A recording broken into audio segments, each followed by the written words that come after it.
So I recently started at the Man Cave. And if you haven't heard of us, we are a preventative mental health and emotional literacy charity that empower boys to be great men through workshops in schools.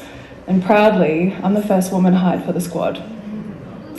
Starting there though, I've had this incredible experience of universe alignment, which I'm sure you will agree is particularly bizarre. The first part happened in training when we were introduced to their culture through the analogy of a sourdough starter, something that you actively need to feed in order to keep it alive. And some sourdough starters have been passed down from generation to generation for hundreds of years. And we were told that by stepping into the cave, we were stepping into the responsibility of honouring and nurturing their culture. The second part was in professional development when we did this fantastic workshop on cancel culture and its origins and impacts. But the bizarre part was that what the squad didn't realise at the time was that while this was all happening in the cave, in my life as a poet, I'm being cancelled. For those of you who don't yet know, cancel culture is, according to Merriam-Webster, the act of mass shaming someone because of their socially unacceptable actions. It feeds to this new age pressure to always be politically correct, to always say and do the right thing. But cancel culture is not a new phenomenon. The fear of being ostracised from community is age old. It's just that this is its digital evolution. And we know that everything is happening online these days, so let me assure you that culture is very much alive. If you don't know my work as a poet, here's some context. I stumbled into spoken word poetry in 2019 when I was the most mentally unwell I've ever been in my life. I desperately needed community and I desperately wanted to feel safe. I needed a space where I could show up and speak my truth, and what better way to face your fears of being judged and being seen than competitive poetry.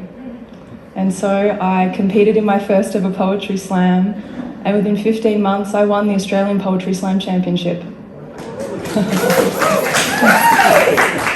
Haven't got a clap for that in a while. But I won the championship and it changed my life.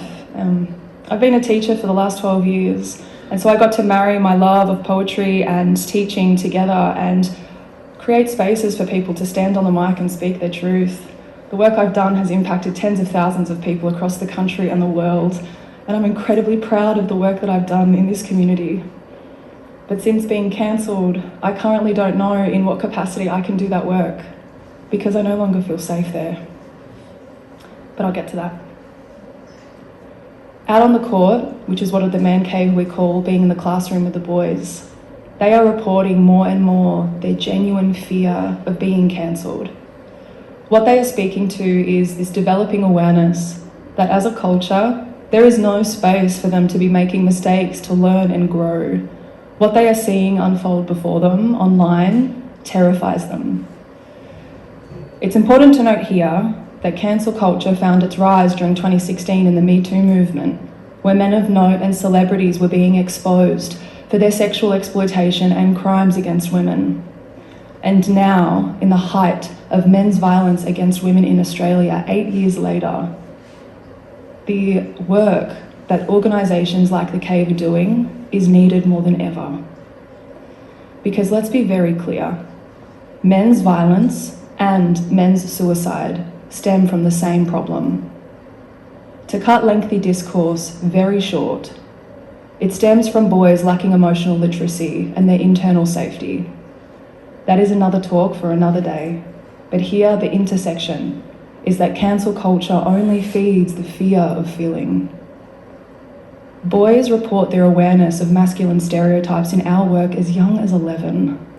Hard, stoic, emotionless means strong, and they report fears of making mistakes to the point of paralysis. There are grassroots reports that boys are avoiding relationships because they don't want to get it wrong.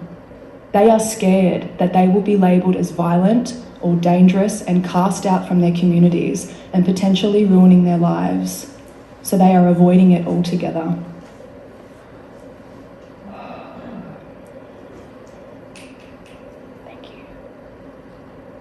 What this shows us is that cancel culture has already trickled down and bled into individual timelines and is altering the trajectory of developmental and relational lives.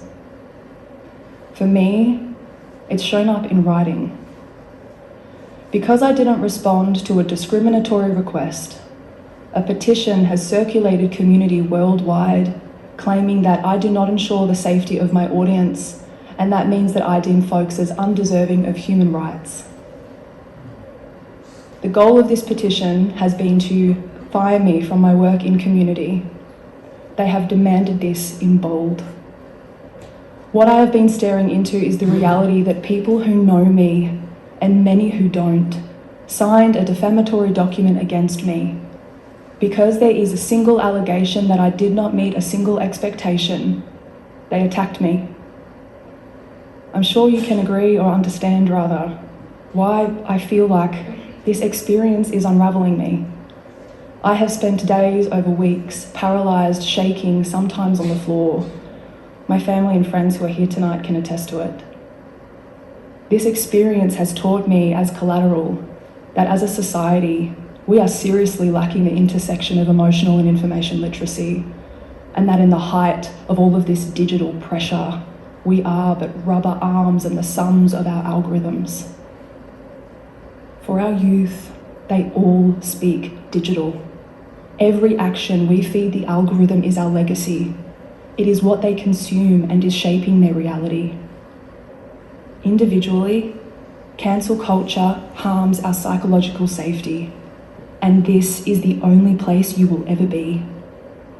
Believe me, to stand here and do this, I have had to pull on every thread of my resilience, every eon of my integrity, because I practice what I preach and I speak my truth. Cancel culture is a venom. It morphs and manifests itself into our lives in contextually relative ways. Do not misquote me. I agree, people need to be held accountable to their actions, but there is a difference between accountable and accused. Accountable is when you are held responsible with love. Accused is of a crime.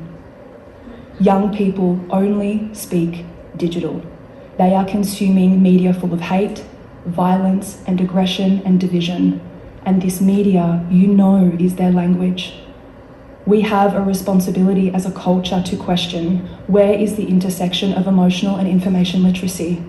How are we passing on intersectional education and skills onto our youth from our learning? What are we feeding our culture? Standing up for what you believe is so admirable, and when we do that and in turn harm others, we only perpetuate the violence we claim to be eradicating. As a case study of lived experience, it is wild to hold something in your hands that has been crafted with the will to destroy you. Sarah Jones says in her talk on the same topic, at its worst, cancel culture can still harm the very people it's trying to help, and at its best can still fuel the continuous loop of fear. Being cancelled is like walking through a veil into a bushfire. We all have a responsibility to ask ourselves, what are we feeding our youth? Because if cancel culture is a venom, what is its antidote? What is the other sourdough starter we can feed? In Joel Hines' book, Holding Space, he defines it as holding someone in their humanity, and we listen free of judgment and control. So where in your life can you hold space?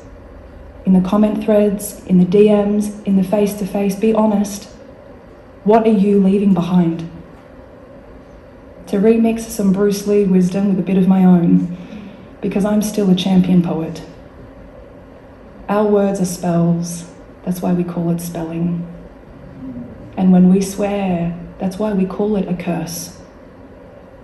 These spells are my invitation to compassion culture as our legacy. And the starter is you. Thank you.